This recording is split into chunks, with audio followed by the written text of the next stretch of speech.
Close that back door, can't get snagged by my homies. Hey, man. This nigga wild. Hey, look, on some real, no cap, no games, no funny shit. Like, this is why people be cautious of who they have around, even though you've known them for a while. And it shouldn't be like that. Shouldn't be like that. I shouldn't have to watch you or look over my shoulder because you're around and I really can't trust you. Well, I think I could trust you. I'm going to say that. I said that wrong. I should be able to trust you. But seeing what this is, now you can't really trust people, man. This man, he was caping for him. You know what I'm saying?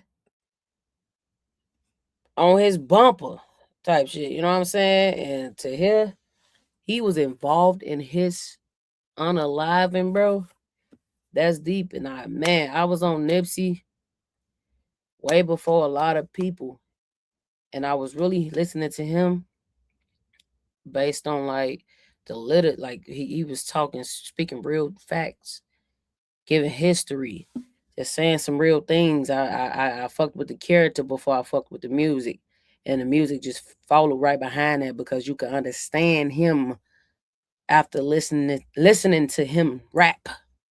After listening to him talk, you could understand the raps. You get the raps better. You get what I'm saying? So, man, all I got to say is, man, rest in peace to my boy Nipsey, man. I got that man on my wall, you hear me? Like, it's really one of them, like, I was just bumping Nipsey last Friday, man. Back-to-back classics, you know what I'm saying? Hits. The ones that ain't mainstream, man. The ones that's mainstream, man. Like, it's sad this had to happen to my mans, but all praise due to Nip. Much love for what you the imprint you left for the time you was here, and you gave us so much in such little time because people would sleep on you or whatever. God bless the dead, and shout out Lauren London, your kid, your family. Bless all y'all. Let's go and get into this reaction and see what we got going on. Tragic situation though. Get into this. The crazy part about this video and this title and this thumbnail is that Charleston White was saying this so many years ago and everybody called him so crazy. Gang, I ain't gonna lie to you. Damn. I ain't gonna lie to you. They called that man crazy for a long time. And it seemed like what he was saying back then and what everybody been saying in LA seemed like he might. You know, to be honest, I'm just being real. I really don't think it's about what he's saying, it's how he's saying for the most part. Like, yeah, Charleston White can be out of order. Yeah, I ain't like some of the shit he said about other people, kids, and them being gone and shit. But for the most part, he do be spot on with what he be saying. I ain't gonna lie. Be true, man. It seemed like Big U had something to do with Nipsey Hussle getting killed. Cool. I'm just letting y'all know what, you know what I'm saying? Ladies and gentlemen, we got him. I'm just letting you know what the word on the street means. Damning things that we have seen so far was this video where Big U seemed to laugh about Nipsey Hussle's death when people said justice for Nipsey in Alive. Now, for a while... Oh, you never seen that? You better get your thing and get your grabber leaf. Get your shit together, man. This what I smoke. Boy. If it ain't grabber leaf, I ain't fucking smoking it. Put that out around me, man. This was the only thing we really had to go on, other than maybe a few behind-the-scenes rumors that they were having a beef. But I'll play you this clip, and then I'm going to let you know the new news that's came out just a few days ago that has people looking at this whole case differently. Justice for Nip. So you might not have heard it, but he said justice for Nip. He's reading the comments that's saying justice for Nipsey, and they're laughing. Justice for Nip. They start cracking up. These supposed to be his homies. They start cracking up laughing. That's funny, nigga. You dig? Justice for Nip, you dig? All right. So look, now there has been an update in the case. Okay. A recently filed superseding indictment has the authorities actually basically targeting Big U and saying that he had threatened to kill Nipsey Hussle, and there were other overt acts that they're now adding to the indictment. This is crazy, okay? It says federal prosecutors have now sharpened their case against Eugene Big U Henley with a new slate of overt acts that depict him as a violent shot caller who boasted about disciplining Nipsey Hussle and others, and even as he publicly branded himself community mentor. In the new superseding indictment, the government does not accuse Big U of playing any role in Hussle's 2019 killing outside the Marathon clothing store in Los Angeles. That murder was prosecuted in state court where Eric Ronald Holder Jr. was convicted of first-degree murder and later sentenced to 60 years to life in prison. But says instead, federal prosecutors say intercepted calls would capture Big U years later, threatening to kill Nipsey Hussle and others, describing himself as the hunter of the Rolling 60s, rhetoric that they're framing as part of a racketeering pattern of intimidation and control. Shit. They had wiretaps since 2022 where he threatened to kill. Nipsey Hussle. He played his role this whole time, acting like he was just the mascot for Nip, man. It's clown shit. That they're framing as part of a racketeering pattern of intimidation. No, that was 422, right? On December 31st, 2022, Big U said that he was bigger than the deceased rapper Nipsey Hussle, that he disciplined Nipsey Hussle, and that the defendant, he was bigger than any other Rolling 60, according to Deputy Attorney General Todd Blanche. On January the 1st, 2023, on an intercepted call, Big U said that he was not beefing with Nipsey Hussle because if anyone beefs with him, I'm going to kill him, period. I'm going to murder him. The superseding indictment's new overt acts expand far beyond the already detailed allegations about a Las Vegas studio artist murder, dispensary robberies, and extortion payments. It adds to a series of fresh overt acts that aim to show Big U and his associates using fear to tighten their grip on the LA streets and on wealthy clients. In one added episode, Big U discusses disciplining a fellow Rolling 60s member identified as OG Crip Cuz, claiming that he had him beaten for perceived disrespect and warning that he could have had him killed instead. No, he's cooked, man. I ain't gonna lie to you. FBI, open up! If they got all these wiretaps of him talking about this and saying that on wiretap, he's fucking out of there, he allegedly recounts a dispute involving Nipsey Hussle and other neighborhood figures, boasting that if things had gone differently, he would have had a problem with any man and that the issue would have been resolved and he wouldn't be here or I wouldn't be here. A line prosecutor's cite to show Big U linked his status to life or death decisions. So basically, they're now calling out, and some of these things have been mentioned before, but they're now being laid out as overt acts, and it's being made very clear.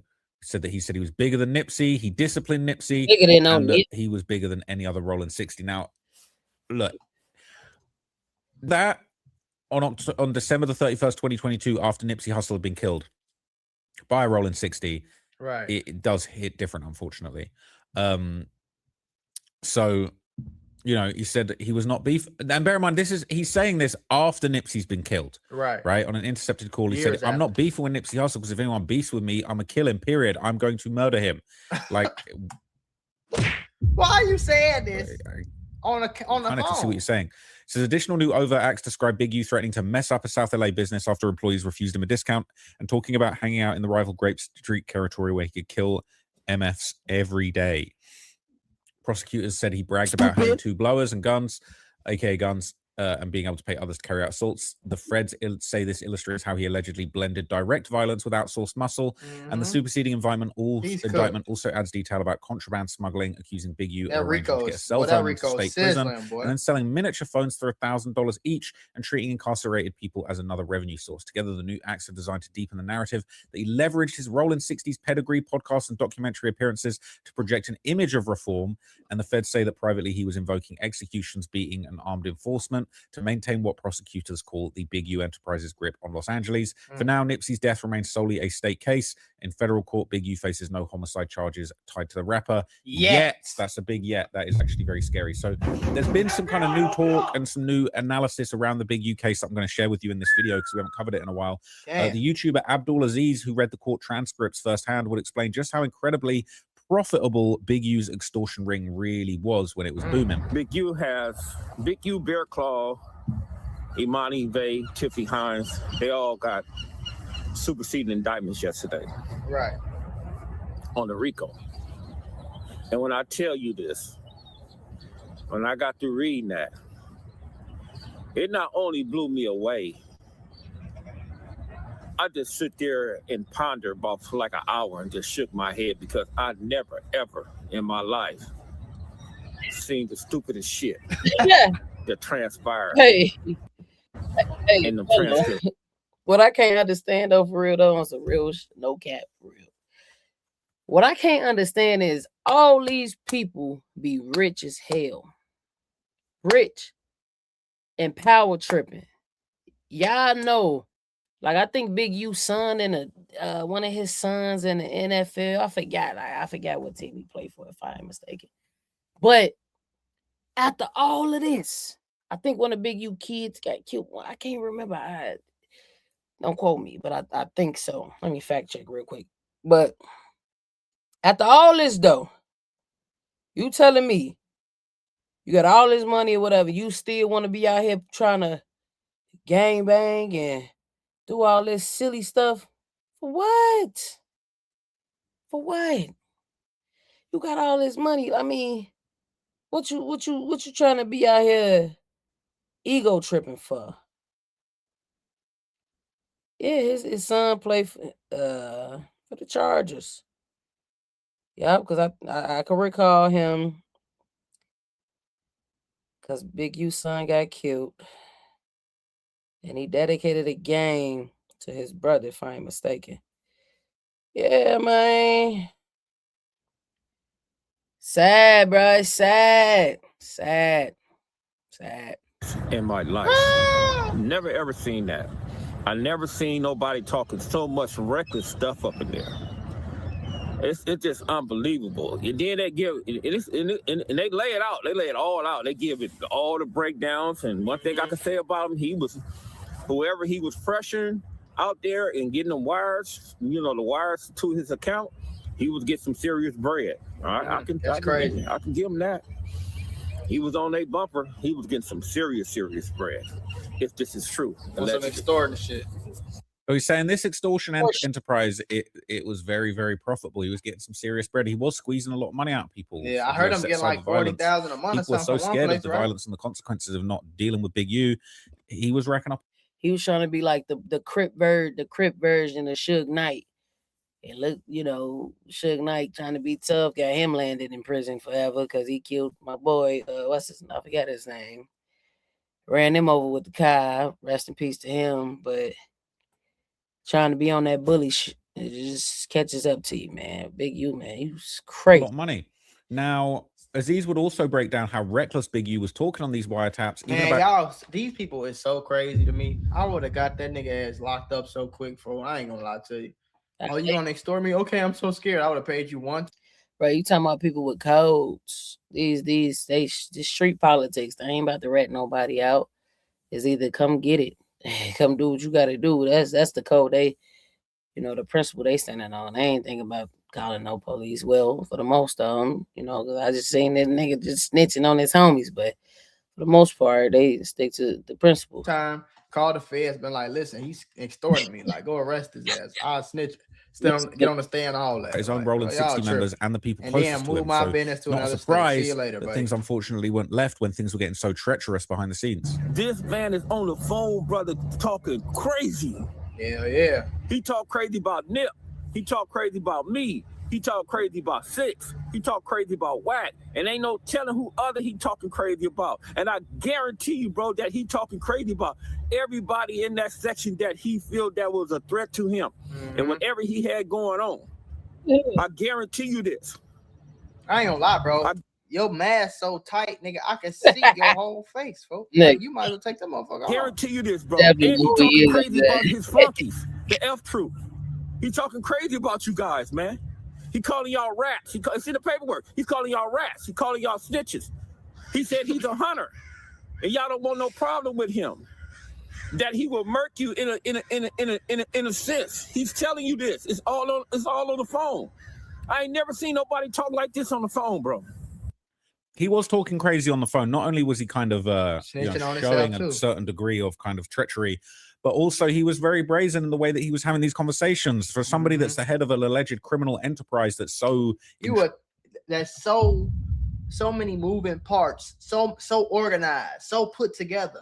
You ain't got no walkie-talkie, man. What the fuck is you entrenched like this, it is actually baffling to think why he would have been so reckless on the phones. He surely would have had an inkling people were tapping his phones. Come on, bro. You know, I'm not going to lie. I've met people that are not really serious level criminals that they don't want to talk about nothing on the phone. They want to talk about legal stuff on the phone. They're so paranoid about stuff being on their phone. So the idea that Big U was leading the Rolling 60s like this and he was just talking openly on the phone about these things that were happening is insane. Okay.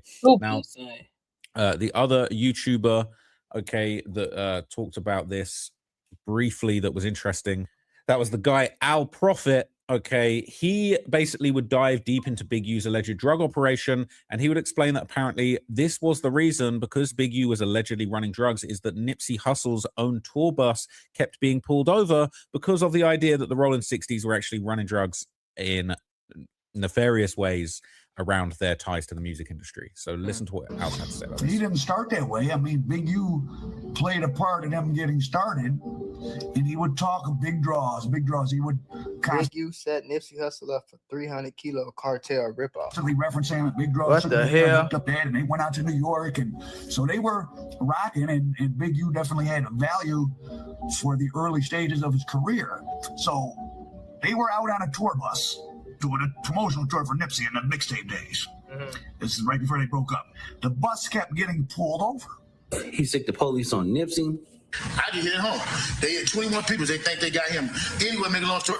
He had to turn himself in, take the case off all of us. He'd get life, right, for the drugs. When that happened, my team is acting weird.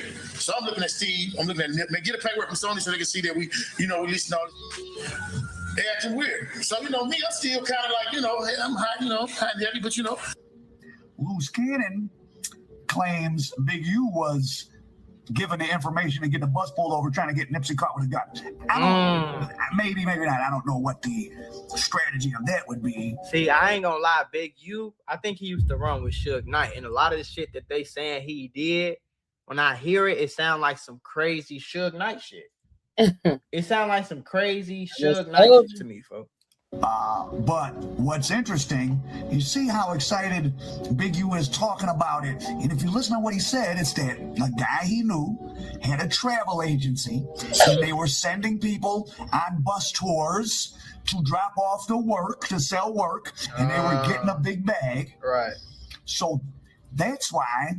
And you was tied to this guy, so that's why they kept getting on the bus. They were looking for D-Rugs, and the guy, and they did. Big U got picked up. A bunch of people got picked up. Big U was not charged. His buddy took the whole case. Now, for the record, for those of us that have had our fate be under a prosecutor's decision, you can't take someone's case. Like, the prosecutor decides who gets charged. Now, a person can say they're the one who did it or whatever, but so I don't know what he means by the guy took everything and got life. Only one person can get charged with shit, right? He might have been the only one who ended up with life. I don't know what the logistics of that were. Now, so Big U was tied in with a guy who was sending tour buses out under the guise of his travel agency that really had to work on him. Nipsey was doing a tour, a promo tour. Now, an interesting, I cannot remember who the hell was talking about this. Is it muted? Chicago tried to kill Nipsey. At the concert, Sean, it was fucking 100 Mexicans with colorful Crenshaw shirts on the south side of Chicago. We were backstage, Nip like, man, hey, keep y'all head up, because, some shit went on back home. He did, and that's how they say it. It's the 60s or whatever. They had robbed motherfucking cartel for like 300 keys of heroin. All wearing the same. Whoa, what did he say? Performing some shit went on back home. He did, and that's how they say it. It's the 60s or whatever. They had robbed the 60s. Cartel for like the 60s robbed the cartel. 300 keys of heroin. For like 300 keys of heroin. All wearing the same. And they know he's traveling in this and that, so he was an easy target. They was gonna kill. So they was coming to kill Nipsey in Chicago. Wow. So maybe they pressed Big U and was like, hey, you finna give us Nipsey. We finna woo-de-woo-de-woo, put this murder together like that. Kill him to hurt the 60s type shit. You kind of rushed the stage, and then after the thing, they had to run to the tour bus, and there was going to be some gunplay, or somebody did have to let up some shots. Now that could kind of sound like, remember, this was during the time, well, still Chicago's, I mean, LA's a hub for work, so Chicago. Hell yeah. Doing a little cartoon. Could that have been, and then Big U, we know, likes to rob plugs. That's what he went to prison for back in 91. Right. Extortion charges now. He Right. likes to get stuff and not pay. Right. Could some Mexicans somewhere have been owed some money by Big U and them?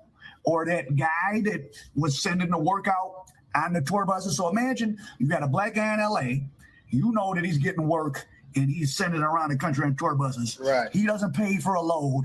He owes. Right. Of course, it's hard, easy to not be found, right? But now they know, oh shit, this rapper that we know this guy somehow affiliated with or is in the same circuit of people, Nipsey, he's on the road in a tour bus, and we know this guy sends work out on the tour buses. Let's run up on them. So Big U's operation was causing a lot of problems for other people. It's very, very unfortunate that things worked out the way that they did for Nipsey, and I do think that there are a lot of unanswered questions when it comes to Nipsey. It's a lot of unanswered questions when it comes to Nipsey Hussle. And the way that my English friend said, it's a lot of unanswered questions. Whatever the fuck he said, how do you say it? Things worked out the way that they did for Nipsey, and I do think that there are a lot of unanswered questions when it comes to unanswered. A lot of unanswered. I think the craziest thing to me is just that Big U is someone of his stature and someone that, at the height of what he was, the way that he was viewed as this, very feared figure in the streets, very respected, the absolute pinnacle of what a Crip in Los Angeles would be seen to be. The fact that he was moving this reckless, speaking on the phone, getting people in trouble, even before all of that, it's saying he's using tour buses to move the work around, people having to take the fall, plugs getting ran off on allegedly. It is really crazy. It's definitely not what you would expect from the leadership of such a notorious organization. But who knows? Okay, maybe there's more to the story. Man, shit, we pretty much know for damn. It's almost for certain that we know he killed his son best friend in Vegas, though. So if he would have got Nipsey Hussle killed, I wouldn't be surprised. Son best friend. Sheesh. I gambled my 401k retirement plan. Everybody's reaction to that guy who put down $33,000 in the Seahawks. Wait a minute. I know that ain't the end of it. Winning proves to. Hold up. If that's how his video ended, that's crazy work right there. Cause what? Me that the gambling.